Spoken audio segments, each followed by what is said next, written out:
Daniel Reed moved carefully through the bustling corridors of Station Harmony, his eyes scanning every corner. Metallic walls glimmered under flickering fluorescent lights, and the hum of power conduits filled the air, mingling with distant alien chatter in multiple languages. The scent of engine oil and recycled air clung to everything. Amphibious soldiers in hydration suits patrolled methodically, their movements precise but tense. Muscles coiled beneath the slick suits. Daniel noted how their eyes darted between the delegations in the main concourse, always measuring, always calculating. Shadows shifted along the walls as sleek hover carts zipped past, carrying cargo and diplomats alike. It was easy to miss the subtle signals of brewing hostility, but Daniel had been trained to see them. A slight tightening of a clawed hand, a shallow flare of feathers, the pause before movement, all signs that danger might strike at any moment. Administrator Pren, her feathers pressed flat against her skull in obvious stress, called an emergency meeting. Daniel had come to recognize these subtle cues over months of observation. They told him more than words could. "We must maintain peace on this station," she announced, her voice sharp but tinged with anxiety. "Any violence between delegations will result in immediate expulsion and sanctions. Conduct yourselves according to coalition protocols." Protocols were meaningless to those who felt wronged or humiliated. Daniel's military background gave him insight into the Koran warriors' careful movements, each small gesture a probe, a test of response time. Beside him, Patricia frowned, skeptical of his warnings. He leaned in, whispering, "They're planning something. Watch for micro-movements, for hesitation, they reveal intent." Her eyes narrowed, doubt clear, but Daniel already knew he would be proven right. 3 days later, Daniel's fears crystallized into crisis. A radical faction of the Koran delegation stormed Conference Room 7, seizing 6 diplomats hostage, including Patricia. Alarms blared, red lights flashing across the station's walls as security forces scrambled, only to find themselves stalled by Koran shields. Personal energy barriers rendered standard weapons useless. Daniel watched the unfolding situation on security cameras, analyzing angles, estimating force vectors, and noting timing between guard shifts. Drax, the lead, issued threats with cold precision. Failure to comply will result in the death of a hostage. Every hour past the deadline. Daniel's mind raced. Military response would take 8 hours to arrive. Cut power, gas the room, override shields. Nothing was feasible. He clenched his fists, taking a steadying breath, letting years of combat training sharpen his focus. He would act, alone if needed. At his quarters, Luna, his massive bear companion, padded silently into the room. Her coat shimmered with a dark luster under the dim lighting, muscles rippling beneath thick fur. Daniel packed a harness for her, a communication device, and a medical kit, each item carefully checked and double-checked. He studied Luna's eyes, noting her understanding, every slight tilt of her head, every soft growl, a signal she was ready. Navigating the station's maintenance tunnels, narrow and dimly lit, they moved with near-perfect stealth. Luna's massive form somehow made no sound against the grated metal floors. Daniel's heart pounded as they approached the ventilation access above Conference Room 7. He whispered instructions, emphasizing precision and protection. Luna responded with a low, approving rumble, eyes bright with awareness. Through the grated vent cover, Daniel could see the Koran warriors and the hostages. Every subtle movement of the Korans told a story, fingers twitching near triggers, slight shifts of body armor, scanning glances. Daniel whispered commands to Luna, stressing patience and timing. He gave the signal. Luna dropped with explosive power, landing with a controlled precision that sent shockwaves through the room. Chaos erupted instantly. Drax, veteran and battle-hardened, was unprepared for her speed and intelligence. She disarmed opponents non-lethally, neutralizing threats in rapid succession, each move measured to minimize harm to hostages. Daniel followed, guiding her, keeping track of every reaction, every angle, every potential danger. Daniel entered the room just behind Luna, heart racing but mind sharp. "Protect and heal," he instructed. Voice calm but firm. Luna responded instantly, positioning herself between the hostages and the remaining Koran warrior, her massive frame radiating authority. The final Koran, realizing resistance was futile, froze. Hands raised slightly, weapon slack. Daniel approached carefully, reading micro-expressions, fear, hesitation. The instant calculation of survival. Security breached the doors moments later, finding hostages unharmed. Warriors disarmed, and Luna calm as if nothing extraordinary had just happened. Patricia's eyes glistened with relief as she rushed forward. Even Administrator Pren, initially furious over protocol breaches, nodded in respect rather than anger, recognizing the brilliance of Daniel's action. Trill observers scribbled notes furiously, capturing the subtle dance between human and animal that had just unfolded. The aftermath of the incident rippled across Station Harmony. Stories circulated quickly of a human and her bear companion resolving what had seemed an impossible hostage situation. Daniel spent hours debriefing security and coalition members, detailing every calculated move, every sign Luna had given him. The Corrin faction, humbled but still tense, were escorted back under watchful eyes. Meanwhile, whispers spread among other species about the unique bond between humans and their animal partners. Trill researchers documented every nuance, fascinated by how trust and communication, rather than sheer strength or weaponry, had prevented a massacre. Daniel realized that what he and Luna had demonstrated was more than heroism, it was a paradigm shift in interspecies cooperation. Weeks after the incident, research papers began circulating throughout the coalition. Trill published a detailed study on human-animal partnership, highlighting the rare sophistication of trust, empathy, and coordination. Examples of historical human cooperation with animals, horses, dogs, dolphins, were revisited and analyzed, now under a new lens of tactical and diplomatic utility. Other species began experimenting, training their own animals for similar collaboration. Daniel received curious delegations from across the galaxy, all eager to understand how Luna and he had created synergy so effective it could neutralize armed combatants without lethal force. He explained, it's about connection, not dominance. Mutual respect. Communication, patience, that's the power. Luna sat quietly, ears twitching, a gentle rumble affirming his point. Ambassador Krell, previously skeptical of human methods, requested a private demonstration. He approached Luna cautiously, hand outstretched but tense. Daniel guided him slowly, explaining the bear's subtle signals, how posture indicated intent, how eye contact conveyed understanding, how small cues built trust. By the end of the session, Krell's initial wariness transformed into awe. Your species' strength is not just physical, he admitted, it's relational. You connect, you adapt, you create partnerships that enhance both sides. Daniel nodded quietly, thinking back to countless human traditions of working with animals, of forging bonds that transcended mere instinct. Connection, Daniel realized, was a human survival trait. Honed through millennia of collaboration and trust, Station Harmony slowly adapted.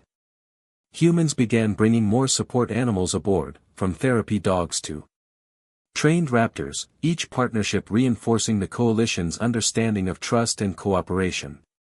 Alien species watched with growing curiosity, fascinated by the effectiveness and precision of these collaborations. Children played together in shared gardens, observing firsthand the benefits of trust, patience, and partnership.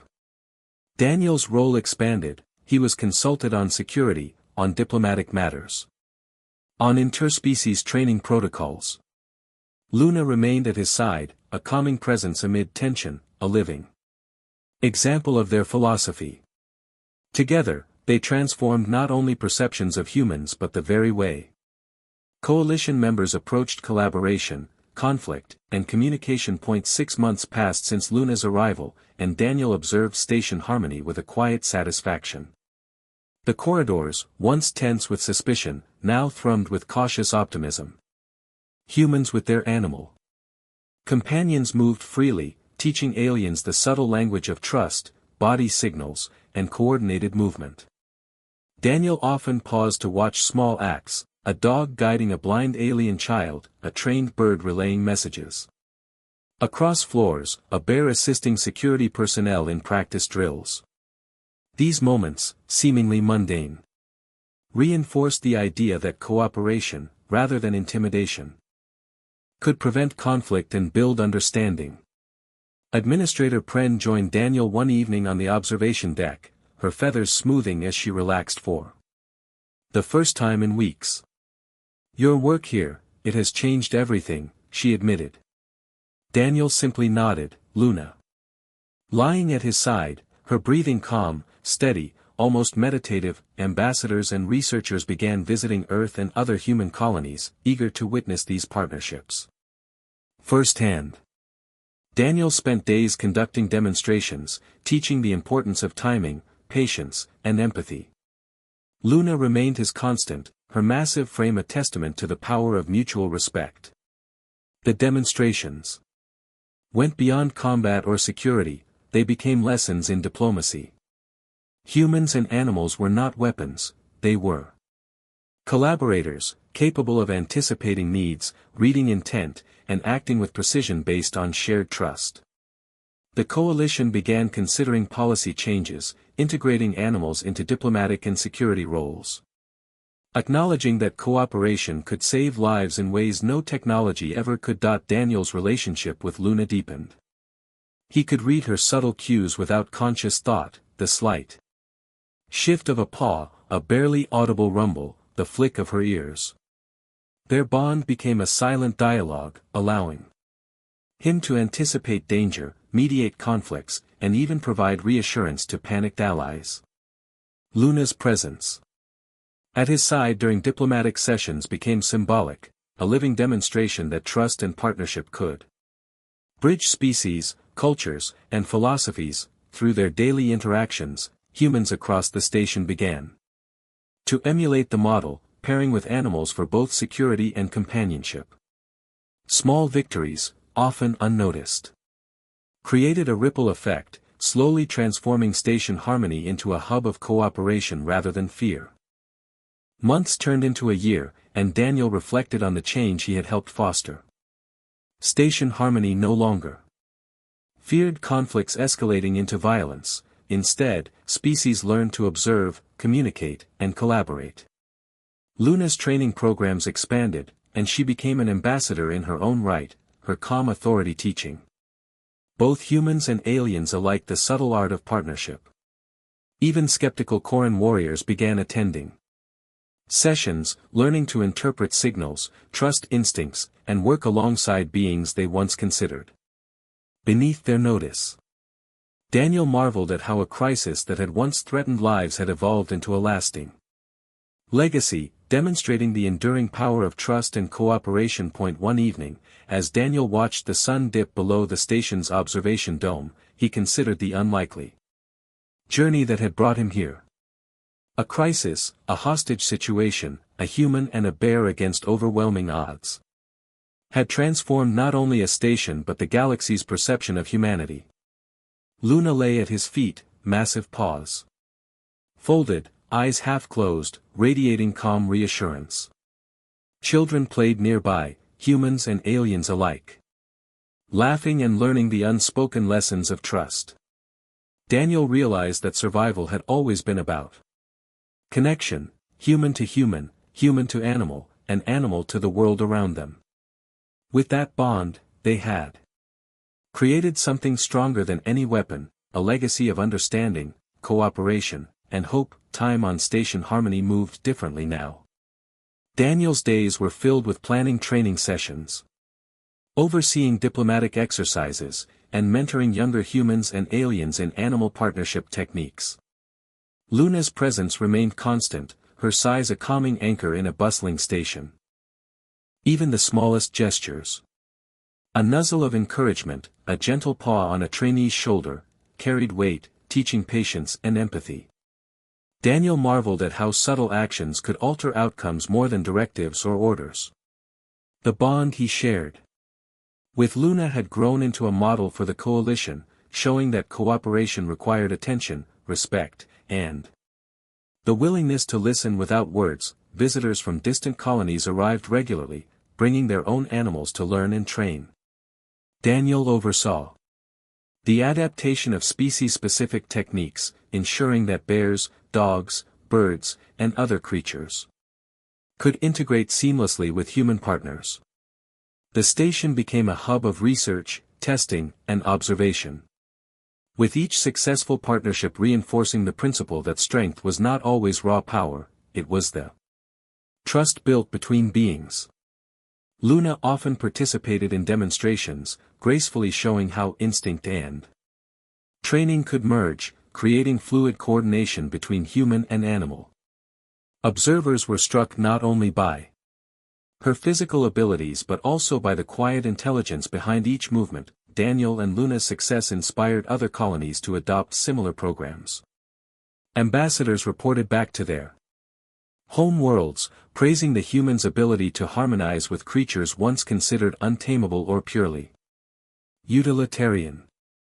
Daniel began receiving correspondence from far-off sectors, asking for guidance on establishing animal partnership programs for both security and research. His expertise became a sought-after resource, and he traveled between stations, teaching, advising, and demonstrating. Each visit reinforced the idea that collaboration across species could transform relationships and reduce conflict, proving that empathy could be as powerful as firepower. Years passed, and Station Harmony's culture continued to evolve. Daniel occasionally reflected on the chaotic days of the Corin hostage crisis, the tension, and the fear, realizing how far they had come. Luna remained by his side, her calm strength a constant reminder of the power of partnership. Humans and animals now worked seamlessly, often predicting outcomes before crises emerged, and alien species began adopting similar strategies. Daniel observed quietly, understanding that true change required consistency, patience, and the ability to trust, not just instinctively, but deliberately. The station had become a beacon, showing that cooperation, trust, and understanding could thrive even in the most complex environments. On a quiet evening, Daniel sat in the observation deck, watching ships depart into the stars while Luna rested at his side. The station hummed with life, but fear and suspicion had been replaced with curiosity, learning, and shared purpose. Daniel smiled, recalling the journey from crisis to legacy. Humans and animals had proven that partnership, empathy, and trust could achieve what weapons never could. Luna opened one eye, giving him a small, knowing look, and Daniel patted her fur. Together, they had transformed a dangerous moment into a lasting symbol of hope. And as the stars sparkled beyond the viewport, Daniel understood that their greatest victories were not battles won, but bonds formed, and that the galaxy would never forget the lessons of Station Harmony.